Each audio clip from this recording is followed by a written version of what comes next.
Is this 79 series build better than the Patriot campers build? Time for another rig rundown. Let's have a look.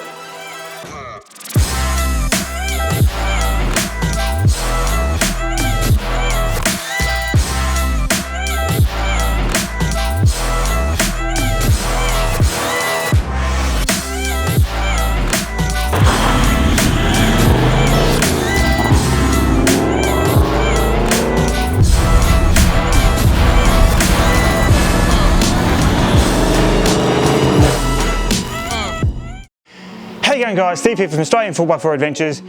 Time for episode 2 of Toyota Life. So we're here with this awesome 79 series cruiser, 2018 4.5 litre V8 diesel. This thing has the works done to it, absolutely everything. So everything from bull bars, and I won't go into it just yet, but seriously, hang around, watch to the end.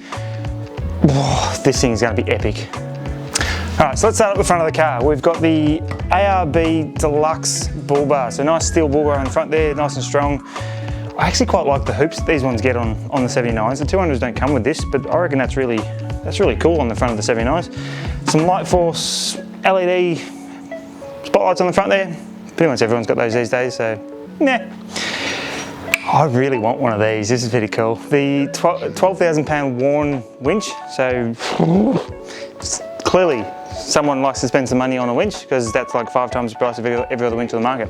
But sometimes you pay for what you get for, and I think Warren's still probably one of the best out there. Up on top of the bull bar here, and you notice 2 aerials. So one is the 6.6 decibel UHF aerial, another one is an AM/FM range extender, you'd call it maybe, just an extra antenna for the radio in the car.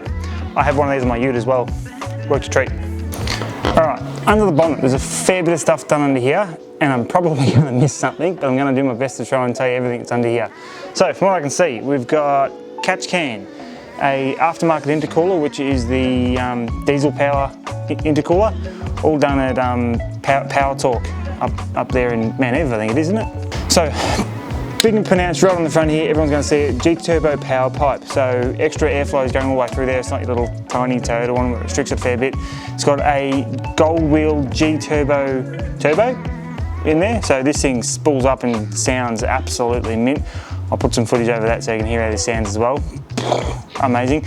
Full boost at 20, I think you were saying, no, 1700. Full boost at 1700, you were telling me before. So that's astronomical amounts of power for there. Dyno figures on 35s, it was 195 kilowatts at the wheels on 35-inch tyres. So that's massive amounts of power for a car like this, in a car like this. Seriously, be doing bloody wheel stands with this thing. So on this side of the car here, so ARB single motor compressor under here for air inflation, little air inflation module on the side here. Got the J-Max brake booster on here as well. These things are a big, heavy car. They almost need the brake booster on them to stop them properly. They're a bit under braked from factory, so an aftermarket booster, definitely the way to go. That's most of the stuff that's been under the bonnet, apart from the Red Arc dual battery management system over there. So essentially, I think it's a DC30, so 30 amp charger. Pretty cool. Future plans, he was telling me before, he was obviously going to change the injectors over, high grade injector, trying to get a little bit more fuel in there. This thing's going to fly, seriously. Just, if you've ever seen a GSL thing doing wheel stands down the drag strip, this thing be next. Just on the side of the car here now. So up the top here, we've got 2 X-ray vision LED light bars. So they look like around about 42 inch each. Seriously, this guy must be scared of the dark. That's crazy.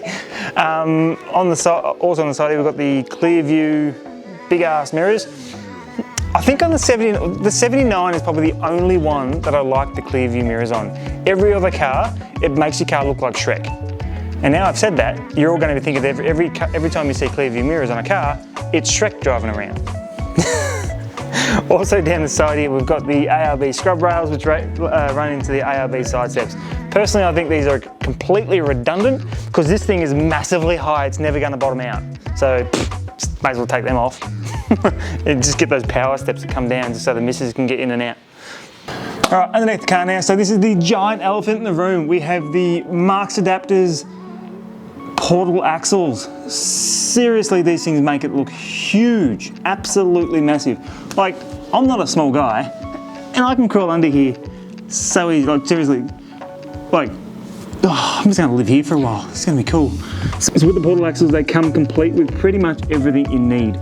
So all the rotors, hub assembly, everything else, you just reuse your factory calipers on the side there. It's freaking huge. I love it. I could service my own car if it was this high. What do you reckon? Portals on a 200? It could work. Alright, rims and tyres. So the CSA 17-inch rim. Tyres are a Barger NPZ P3 mud terrain tyre in a 315/70/17.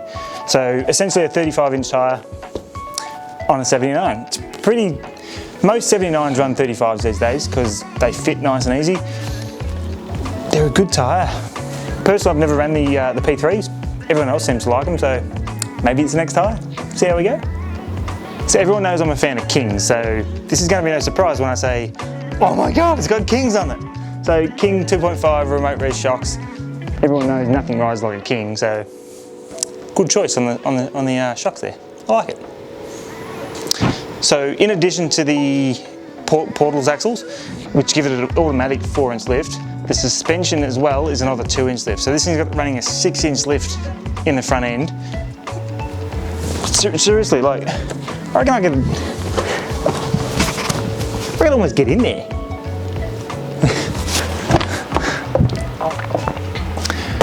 Alright, inside the big girl. It's not overly done inside. So inside here we've just got the roof console going along there, a couple of map lights, a little bit of a storage area at the top here.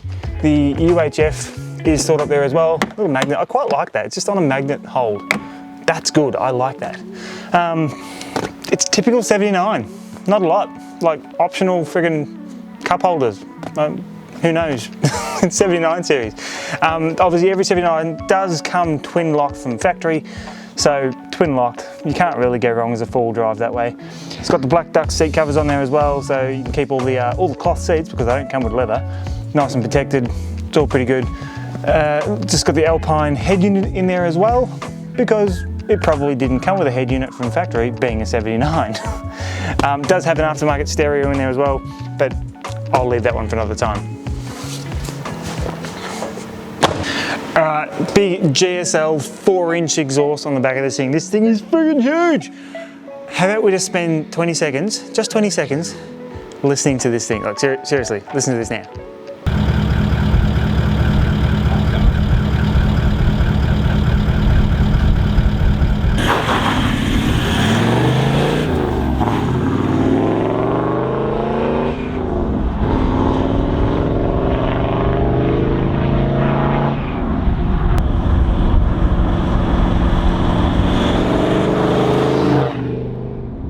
Alright guys, up to the canopy side of it now. So this thing is an absolute beast of a canopy, but I know nothing about canopies. So it was actually built by Andrew from Mox Welding in Pakenham. Absolute mint stuff. So if you're after anything fabricated at all, pretty much, but canopies and trays in particular, hit him up, absolute top guy. But Andrew's here now, so he's going to help me come through it all. So how you going, Andrew? How you going, mate? That's it, cool. So run us through the old canopy. What do we got? All right, so basically we start with a steel frame, galvanised construction. Then we sort of modular build from there. So aluminium side boxes, they're all bolted in. So if there's any damage or anything like that when you're out on the tracks, everything can be replaced. Nothing's welded, making it too hard to sort of access. Some of the guards are actually a Marks 4 drive adapters guard that were on the previous tray the customer had. Credit to them, they're beautiful looking guards. So they are. We decided that we'll factor those in with the design. And we think they work really well with it. Yeah, just trying to keep all the lines flowing and stuff like that in the build. It does. It looks really nice. It just looks like it was always meant to be there. Yeah, look, we try and keep things simple. We don't try and sort of reinvent the wheel too much. It's got to be something that looks really nice, but at the same time, it's got to be practical and work for the customer as well. There's no point having a really large box and a small door. So. Watertight? Most definitely. Got to be. So we run full seal and gutter on the boxes. Yep. This is something else we've done to retain the factory allocation for the for the fill fill in there. Yep. So, so that actually locks it itself as well, because that's for sure. Yeah. So it's all hidden and locked away. So I guess theoretically it's double locked. double locked. Yeah. So we do that, and obviously we still have a lot of room in the box there, so you can run your compressor, any other accessories that you want. Just store room for air hose. Switch it on. Yep, that's right. That works. Zoom out the switch. Switch so it's nice, close proximity. Fantastic. So why is this compressor in here? I noticed you have one up the front as well. Is that just extra air? Because you already had that? With the 35s and that, he was out on the tracks and he wants to run them down real low and get them back to highway pressure. And that, 2 compressors is better than 1, I guess. He's got 2. I wanted one of the twins, so he won't miss that one, will he? Surely not. Brilliant. Well, there's still some room in there for extra recovery gear if you want to as well. There's still plenty of room in there. If you want to run like a 5-metre air hose or something like that to be able to reach all the wheels, you quite confidently fit that in there as well. Yep. Yeah, exactly right. Yeah. No, that's fantastic. All central locked as well? These aren't central locked. No. The Canopy is. Yep. So moving on to this, aluminium construction, try and keep the weight down. So in here we've got your general storage pockets. Yep. We always find it's better to go with shelving. Yep. You maximise the usable space rather than going with a drawer. I can't reach the back. That's right. Yeah, that's huge. There's quite a lot of usable space in there. Overhead firearm storage. Yep. So I'm guessing he likes his shooting. He likes his shooting, but these days with GMA and Vic Police being quite prominent out there, it's always good to have your stuff stored safely and securely. Exactly right. Drop down fridge slide too. Yep, drop down fridge slide. So running the clear view. Customer already had that previously, so we've just adapted that into the build. We also have Shane from Pro Wire Auto Electrics. We work really closely with him. So he's fitted out a power system with this unit running off the existing DC charger that we saw before, the Red Arc. Quite simple. So you've just got your normal accessory sockets, USB sockets, your volt gauges and your fuse panels. Always good to have your voltage right beside your fridge. Every time you come in here, you know what's going on. We've got the same setup on the 200. You see it straight away. Indeed. Running the core lights in the orange and white with the dimmers as well. They've been quite popular. We've run those on a lot of builds. It's the white and the orange. And the orange as well, yes. The orange, I think people are starting to find those quite popular with the bugs and all that, especially when you're up north. So you can try and limit. I'm heading to Ayers Rock later this year, so I'm thinking about it. It might be a good idea. Might be something worth looking into, that's for sure. Once again, Shane, doing an absolutely superb job for us. We're quite happy to have him on board with us. Fantastic. We run a full return fold, so it's got a gutter system with a door that closes over it, and we double seal down the sides as well, just for a little bit of added dust protection as well. So theoretically, double sealed. Seal on the door and seal on the actual... Full seal around there, so any water that gets in behind the door has to physically jump up and over a seal, which is not going to happen. It cannot leak under it. Yeah, it's pretty good actually. So, fantastic. Yeah, that's something that we've sort of found that works quite well for us, is drop down and clear a flared guard suitable for portals. And there's probably 10 mil in that. 10 mil, that's it. It's tolerances. It's very fine tolerances, but it works quite well. Fantastic.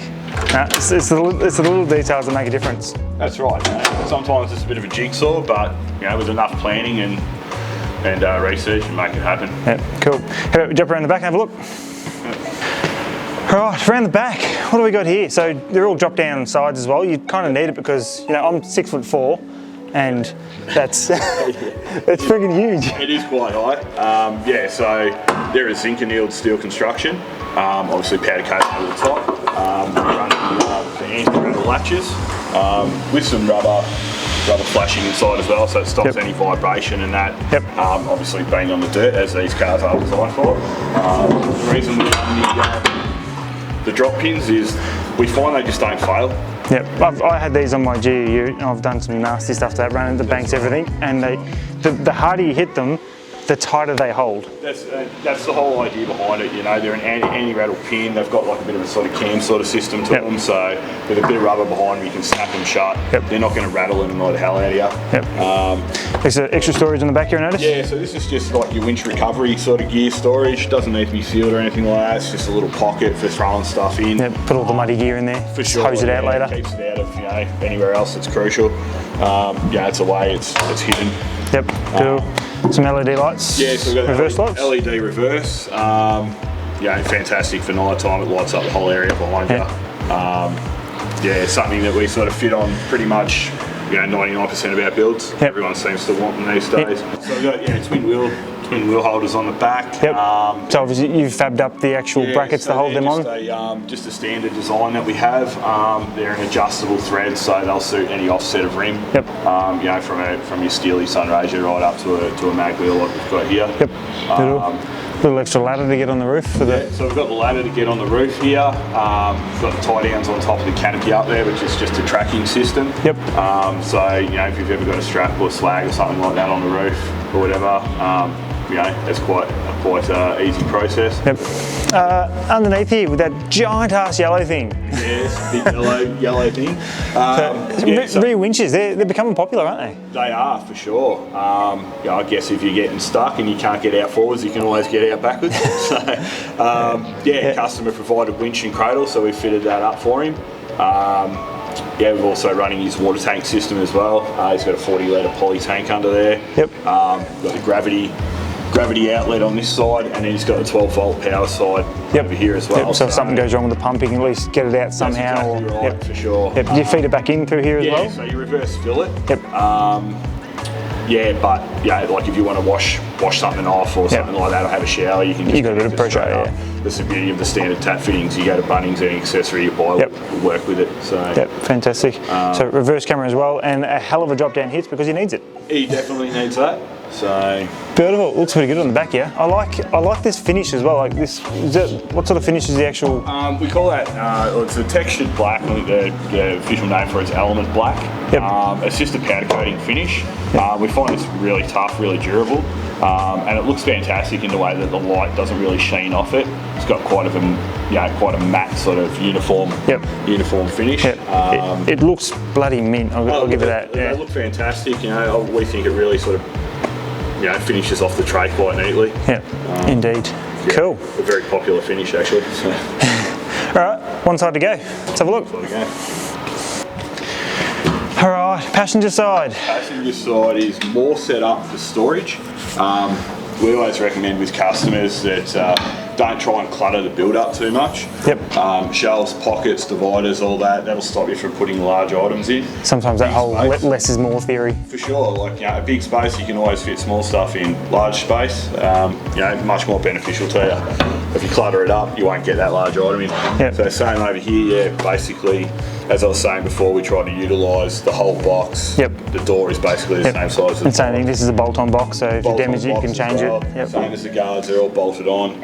Even the infill panelling that we do is all bolted together. So if you damage anything out on the tracks, you can drop it off, give us a call, send you a new guard, send you a new box, whatever, and you can you can get back to your brand new look again. And people who build these things, they're not so much just show ponies and everything else. They actually use them for this sort of car. So he's going to damage it. He's going to break something. Definitely. I mean that's inevitable. Whether you're out there chasing the sort of hardcore tracks or you're out there touring or whatever. Quite often the touring can be a lot harder on a car. Got those constant corrugations and whatever. If you're going to break something, that's where you're going to break it. So it's all about trying to develop a product that's going to be able to withstand all that. Brilliant. So this one's just a giant box again with some lighting inside again. Yeah, so we've got lighting inside and outside. All working on the dimmers. Once again, the box is all central locking and that, so it works with the car. Brace the doors as well, so there's no flex in them. Same double seal, same construction both sides. We try and keep our gas struts nice and small and up out of the way. I do know it's not taking up a lot of room. You get some that sort of they stick right down and you can't use that space. That's something that we've pretty much done since the start. Especially in a trade application where you're swinging in power tools or whatever. Sometimes if you've got gas struts coming up like so, you find, oh, hang on, you know, you're sort of in the way there. Yep. So that's, yeah, one sort of benefit that we like to add to the boxes. Yep. As I was saying, with the, you know, framing the doors out, keep it nice and simple, and then we've got a hard door that, you know, you can't really flex. Yeah. You know? That's pretty cool. I like it. What sort of weight, obviously compared to say a steel tray, what sort of weight comparison would it be if you built the same thing out of a big thick steel thing as opposed to an alley? Look, the aluminium has obviously got its weight benefits, yep. As well as, you know, corrosion benefits as well. You're generally going to save yourself on something like this, probably a good couple hundred kilo, yep. I'd say. So if you went, you know, steel under tray boxes and a full steel construction canopy as well, you'd be easily pushing close to 200 kilos on top of this setup. So you save quite a lot of weight, you know. That's huge. And when GVMs are so important these days, definitely. Sort of weight is definitely an issue. Obviously, you know, the bigger the box, the more accessories and fit out that you've got, the bigger the weight's going to be. Yep. But yeah, generally something like this, you would, you know, thickness of materials, another factor as well. You could easily add, yeah, between 150 and 200 kilos. Yep, that's massive. Quite quickly. All right, guys, so that is that awesome 79 series. So, as my question was at the start of the video, is this build better than a Patriot Campers one? I don't know. I like them both. I love this setup. I love their setup too. Put it in the comments below, let me know what you think. If you're new to the channel as well, think about subscribing. I do heaps of these sort of rig reviews, a whole bunch of trip stuff, everything to do with full driving, 200 series, everything to do with toner. I'm all over it. So, other than that, see you in the next one, guys.